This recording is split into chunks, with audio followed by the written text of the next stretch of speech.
Hello everybody, welcome back to OMB Reviews. I am the critic who is a cynic. Hope you're doing well, and today we're doing a box office preview for this upcoming weekend, which is going to see the brand new film, The Naked Gun, which of course is a remake slash continuation of the original Naked Gun series with direct tie-ins to that series, and so I guess you could say it's a sequel of sorts, though, of course, the original actor Leslie Nielsen, rest in peace, is not obviously involved. And it is just a continuation with the character of his son being played by Liam Neeson in a very comic fashion, just very straight-laced, just the typical Liam Neeson serious performance you would think of. And because he's playing it so seriously, it honestly plays for laughs very, very well. Now, that all being said, for me, at least, I thought that there were a lot of jokes in the movie, and some of them hit, some of them did very well, in fact, but there were also a lot of them that did not hit. In fact, I would argue a lot less hit than not. But that being said, I also was in a theater with not too many people. Some of them were laughing, but it was really, I would say, a very low energy theater. And I've heard that a lot of people that have been really loving and praising this film were in very packed theaters where it was a bunch of people just having a good time. And so it sounds like that is going to basically determine whether you love this film or not. Again, I thought the film was decent. I gave it a decent score over on Criticlist. But I do think that because it is definitely doing well in certain markets, in certain theaters, that might be able to help the film over the course of this weekend, because really, this is just going to be a continuation of the story of the battle between Superman and Fantastic Four. And based on these current projections, we can say that Superman is going to easily win the domestic battle, right? Really, it's not even going to be close based on the numbers that we are currently seeing from these two. We still do not have those internationals yet. Once those internationals come in for the weekend and we see how well Fantastic Four holds overseas, if it's able to hold much better than Superman did overseas or not, that's going to be, I think, the final determining factor as far as which film is going to end with more money. But based off the numbers that we're seeing right now, Superman is trending to be the number 2 summer film. Neither of them are going to be able to overcome Jurassic World, which is continuing to make pretty good money, not just internationally, but domestically as well. And in the case of both Superman and Fantastic Four, because of their budgets and because of their marketing and everything like that, their numbers aren't really all that impressive either, right? I think there's some people who are just so kind of caught up in the battle between them that they're thinking, oh, well, Superman's winning, and so therefore that's really, really good. It's like, well, if that was what was important to you, then yes, that would be a good thing. But as far as individually, with how much that movie cost to make, and again, people don't want to necessarily be honest about how much this film cost to make, and I think the numbers they're putting out there it's a little bit of fool's gold type situation. I think that we have to really look at that and say, yeah, this movie should have made a heck of a lot more, and that international hurt is really going to hurt it long term, and it's going to be interesting to see exactly where the film ends its run, both domestically and internationally. And again, it's doing well in various regards, especially domestically, but that international just kind of non-response in many ways, I think, is holding it back from being the kind of film that it kind of needs to be as the starting point for the DCEU, DCU, whatever the heck it is that they're calling it now, because ultimately it's still just as confusing as it was before, and James Gunn was supposed to be the person to come in and make things less confusing, and that has not helped, and I think that that's ultimately going to hurt the long-term prospects, especially since what do you have next, right? This film is appealing to kids, appealing to the family audiences, even though that just doesn't make a lot of sense for me, because it's like I wouldn't bring my kids to that film because there's some language, again, very light, but still for kids, like small kids, yeah, not really appropriate for that. And not to mention, of course, there's the Green Lantern middle fingers throughout too. It's like, okay, well, yeah, I'm not going to expose my little kids to that. But again, 10-year-olds plus, I could see maybe that if that is the kind of parent that you want to be and you want to expose your kids to that, hey, that is totally your choice. Despite, again, I think that maybe not be the best idea. The next thing after this, though, is Peacemaker, and we all know Peacemaker is not at all for kids whatsoever. So that, I think, is going to be kind of holding that back. If people are kind of wondering, like, why it is that I'm saying what I'm saying about Superman and what it is I'm saying about Fantastic Four, and I have no dog in either of those fights, because I think they're both mediocre movies. And I think that ultimately both of them are not great for their respective franchises. I think Superman is a lot better because it's making more money than Fantastic Four, but it is also still falling short in many different respects. But we do have a few new movies coming out this weekend, so going to box office theory first, we have got, of course, The Bad Guys. That's right, The Bad Guys. Remember the animated movie, The Bad Guys? Yeah, that's right. I don't either. Apparently, though, this film Came out a few years ago, the original one, and it did well enough at the box office based off of a moderately sized budget. It must have done decently on VOD and physical media also because, hey, they greenlit a sequel. So this movie is set to open up to 19 to 25 million is the range currently being given on Box Office Theory. We also, of course, have The Naked Gun, as I had mentioned earlier. That's expected to make between 13 and 18. And this film did cost over $40 million to produce, and so I do ultimately think that, that's not the best kind of opening. However, a movie like this, with the kind of word of mouth that it's getting, decent previews for the kind of movie relative to the movie that it is, you might be able to see the film leg out a little bit. I don't know how well this thing is going to do internationally. We'll wait for some of those numbers to come in here. I imagine it'll probably be a much bigger domestic than international taking movie just because it's that kind of a franchise. But Naked Gun expected to make 13 to $18 million. And then also a new independent film, Together, which is a horror thriller film. And that's set to make between 4 to 7 million with a 5-day range for some reason there. But anyway, going into the actual reporting, Fantastic Four, the pinpoint forecasting is that Fantastic Four is going to have a pretty, let's just say, a pretty Marvel drop, 61%. I mentioned this last weekend that if we were going to see drops in the 50s, that would have been very similar to the kind of drop-off that we would have had for Superman when that film also dropped in a very similar range. We saw that Sunday to Monday drop-off, and it wasn't terrible.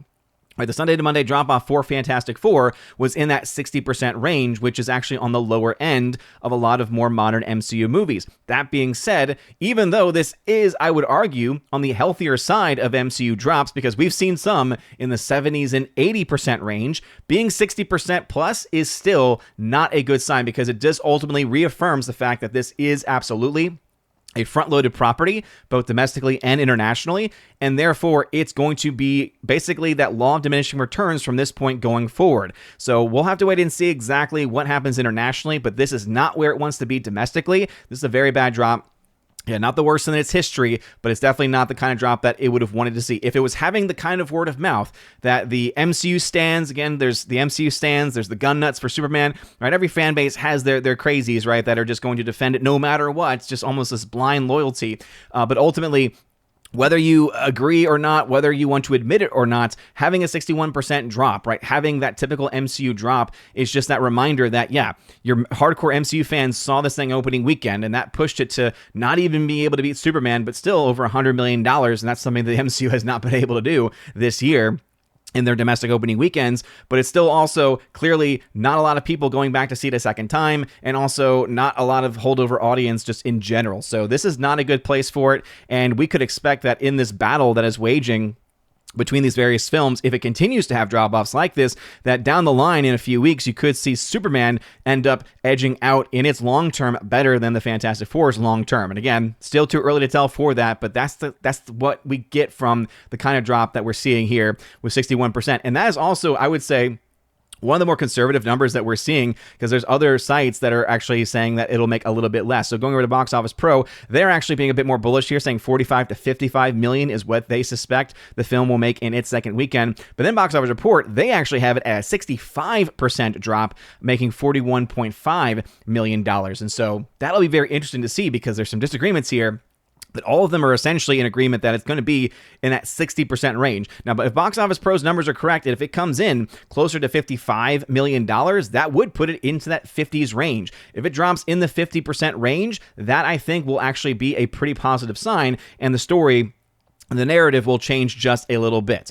So again, this film is still not doing nearly as well as some people might want to think it is doing. It is definitely not going to be the domestic total of Superman, but it is going to be an interesting battle internationally. I think that's really, I said this countless times at this point. I said it on my last live stream on Wednesday, the last summer morning live stream for summer of 2025 here on the channel, and I had mentioned it several times before then, that the international is the real story of where this battle is happening and what this ultimately means, not only for these two movies, but for pretty much any major big budget film going forward. Because if none of them are able to really crack into those markets like we've seen in years past, oh boy, that's a lot of trouble for them, because we all know Hollywood invested a lot of time and a lot of money in trying to expand into a lot of those international markets. The Bad Guys 2, as a new release here from Universal, is expected to make only $21 million. It had a budget of around 80 plus million. Now, the one benefit is that as a Universal as a Universal release. I believe that this means... No, sorry, that would be Sony. So Universal, they do have a streaming service, and so the chances of them making money on the back end, right, they'll obviously be able to make something off of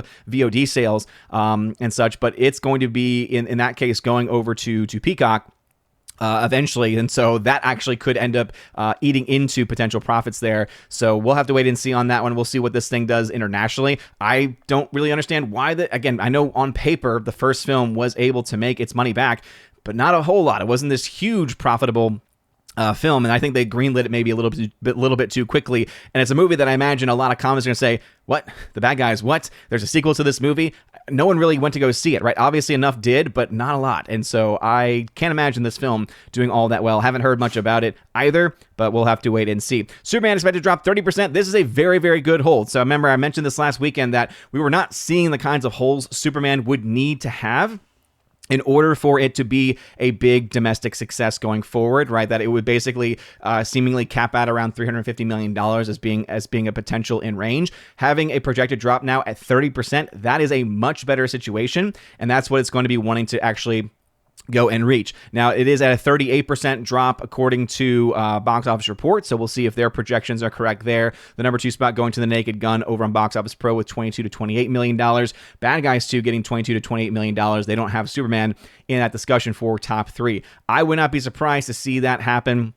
Naked Gun, of course, if it's able to get that good word of mouth going and more people are motivated by it, it could beat that 15.5 million Box Office Theory is throwing out there. Again, I think that's what you have going on as far as what Box Office Pro is thinking, right? They're thinking $22 to $28 million. They're thinking 18.5 over on Box Office Report. So it'll be very interesting to see exactly who gets that number 3 spot. But again, if Superman does hold this way, and it seems to have been holding pretty well pretty much all week, I imagine Superman will be in a good position. And with those kind of drops, if it holds those kinds of drops all through August, yeah, 350 I think would now at this point be more of a minimum of what it's likely to get. So we could see 350 to almost 400 million domestic. So again, this is a domestic beast in many ways for 2025. There's no doubt about that. It's the international that's really handicapping this movie in a lot of ways. Naked Gun 15.5, as I said before. Jurassic World, this is again where Superman wanted to be.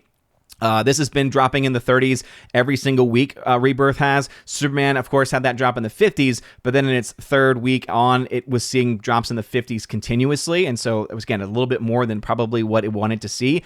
Now that it's in that same territory that Rebirth's in, again, Rebirth's also in a situation where it's looking like that it will be able to leg out to 350. Again, also projected Superman is to actually surpass that of Rebirth. So again, shows you that there is some strength behind Superman at this point, which should have that stronger start, but also too, domestically, but also too that we have this again very small separation between them. 29% hold for F1 the movie, again continuing to hold very, very well. Also, going over to Box Office, the Box Office Report from Tony at Deadline, we have some of the early preview numbers. Bad Guys made about $2 million in its previews.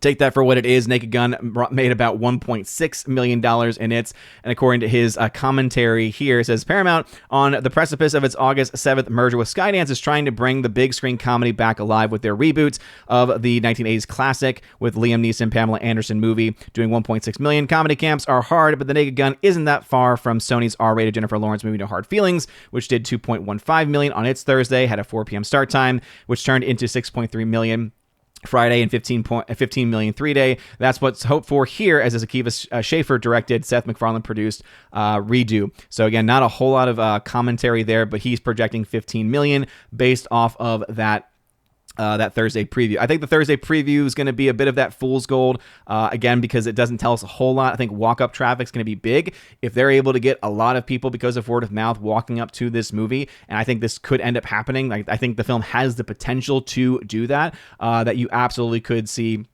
the film take off quite a bit. But let's go over the shots. We love shots here on OMB Reviews. And as I mentioned, right, $80 million budget for The Bad Guys 2. That means it has to break even of around $240 million based off of that opening weekend of around 20. I don't really see that as a possibility, but stranger things have happened. We'll see if it has good word of mouth. I think that because of the fact that it was already a very unknown entity in the first place, I think it was a bit of a fool's decision to greenlight a sequel as quickly as they did, because yeah, when you're barely breaking even, making a small amount of profit on a movie, you got to kind of realize, okay, are we actually getting a real audience with this? Can we actually build this franchise out? Or are we kind of fooling ourselves here Hard to say. Maybe they have streaming numbers. Maybe their VOD sales were really, really good. That obviously could be a part of the equation as to why they would have greenlit this or not. I don't have access to those VOD sales, as it's a lot harder to keep track of those going forward. Naked Gun also has a high task ahead of it as well, right? Only expected to make 15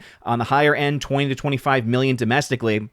In its opening, it needs to make about $126 million to break even because its budget was $42 million. And again, in today's world, you need to make about 3 times your budget in order to break even. So we'll have to wait and see exactly where that's going to ultimately end up by the end of the weekend. But as we can see right now, $522 million is the current for Superman. So that's why I said before, $600 to $700 million seems very likely as far as its end result, but not a lot of that coming from international. Again, it's still got way too strong of a domestic versus international. It's not looking like that is going to be changing. Again, 350 to 400 domestic. We're looking at maybe 300 international is a possibility at this point.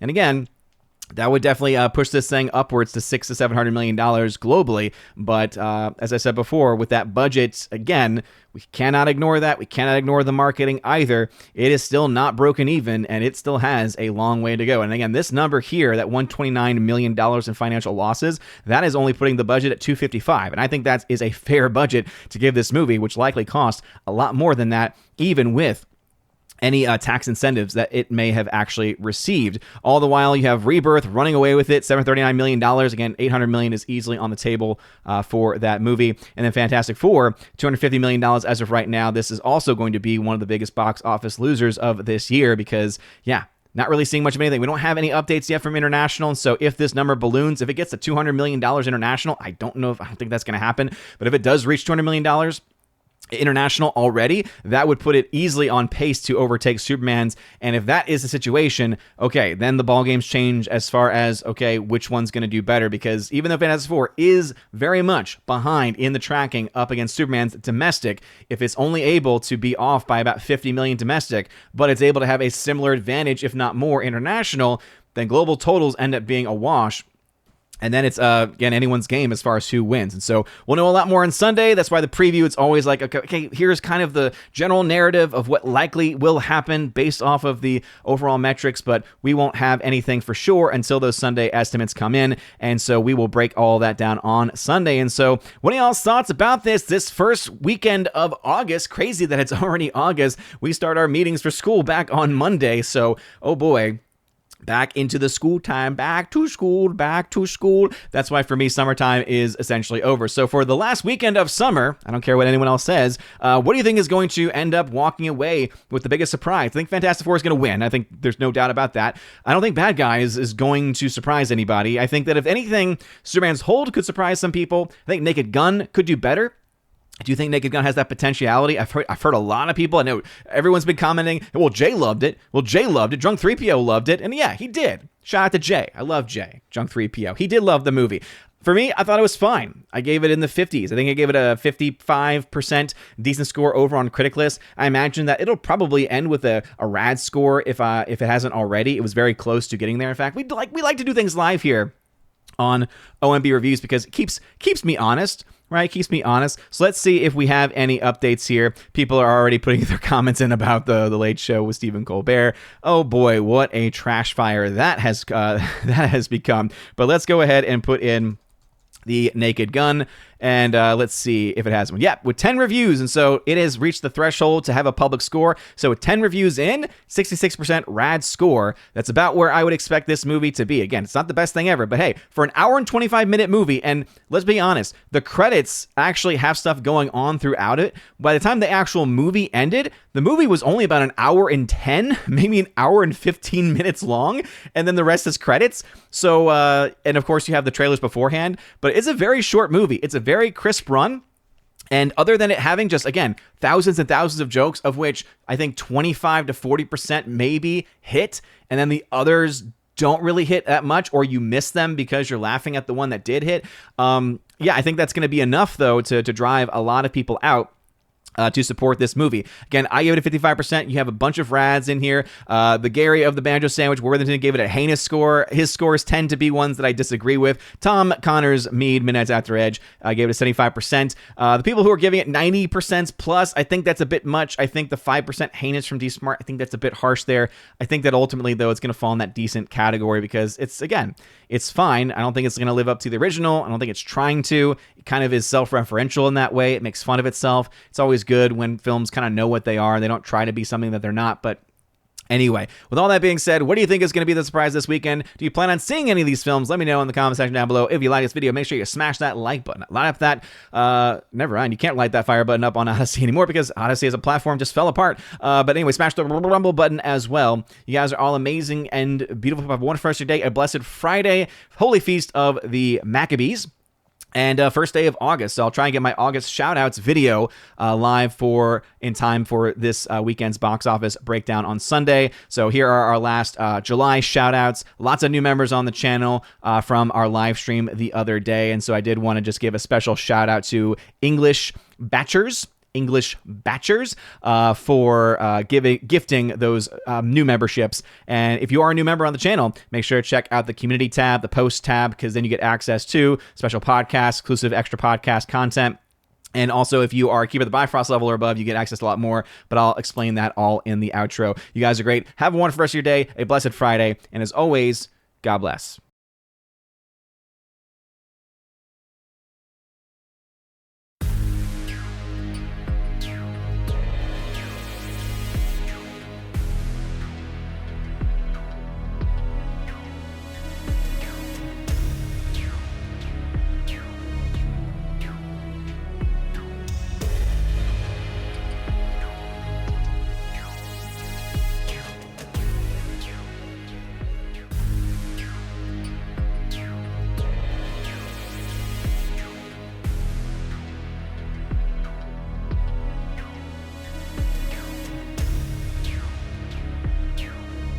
And now for a huge special shout out to all of my Chosen of Valhalla members, starting off first with my people on Patreon, Father Luca Illick and Miss Martin Muses. Check out her YouTube channel by the same name, Miss Martin Muses. Also to my Subscribestar people, Matt317. Check out his Twitch channel by the same name, Matt317. And lastly to my YouTube member, Mr. Roy. Shout out to you, good sir. And if you want your name shouted out at the end of every live stream and video, check out the top link in the video description below where you get access to that. Also, you get access to a plethora of other things. You get your name listed at the end of every live stream and video, like you saw in those names that came up before this video started. And also access to a giveaways channel that I host over on the Discord server where I give away 4Ks, Steelbooks, Blu-rays, all kinds of stuff. So check that out if you're interested in that. Also, I have an exclusive podcast that I hold at least once a month, and it's always a good time, and you get extra bonus content with that also. So if any of that sounds interesting, again, check out that top link in the video description below. You guys are all amazing, and beautiful people. Have a wonderful rest of your day, and as always, God bless.